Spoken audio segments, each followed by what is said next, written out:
Hi Barn friends, this is Corey and Katie Garrett coming to you from Catherine, Senegal.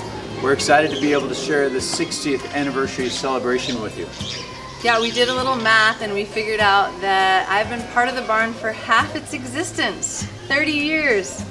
Makes me feel a little bit old, but I'm so grateful for the church family. I started coming to the barn for youth group in middle school, and my faith became my own during that time. The church was a big part of that. I remember hearing about cross-cultural missions for the first time at the barn. I started coming to the barn when Katie and I were engaged to be married, but it quickly became not just Katie's church, but my own. The barn was the first place that Katie and I did ministry together as we worked with the junior high youth group there, and we were also part of a weekly small group, and those folks are still some of our closest friends.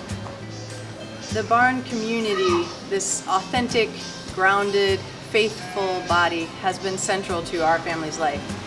We have been and we are nurtured, loved, taught, and given opportunities for ministry. When we came to Senegal, it was an outgrowth of the barn's ministry to us and our ministry at the barn. As we've spent most of the last 20 years in a country far from Connecticut, the ties have remained strong. You have faithfully prayed for us and supported us. The love and the welcome at the barn are enduring, and each time we're there, we leave feeling loved and built up. Here in Senegal, where most people have not heard about Jesus in a way that they can understand, our methods are different, but our goal is the same. Through faithful presence, to witness to the reality of God's revelation of Himself and His love in Jesus.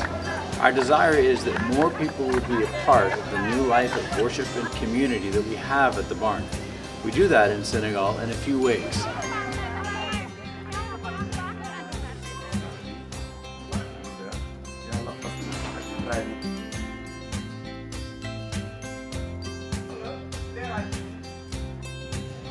The English word covenant comes from words that mean coming together, covenant. So Covenant Presbyterian Church is well named.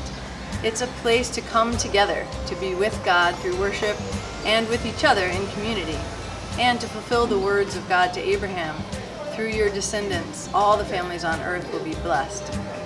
As we all know, living in covenant isn't always easy. Sometimes God does not do what we expect. Sometimes we hurt each other. And sometimes people outside aren't as appreciative of our service as we would have hoped. But thankfully our covenant does not depend on us, but on God, who restores our relationship, not just with Him, but with each other, and enables us to offer and receive forgiveness. This is a moment of renewing covenants, renewing promises to belong to God and to each other. As we remember God's faithfulness to us in the past, we recommit with you to worshiping Him together, loving and bearing with one another, and faithfully witnessing to those who don't know Him yet.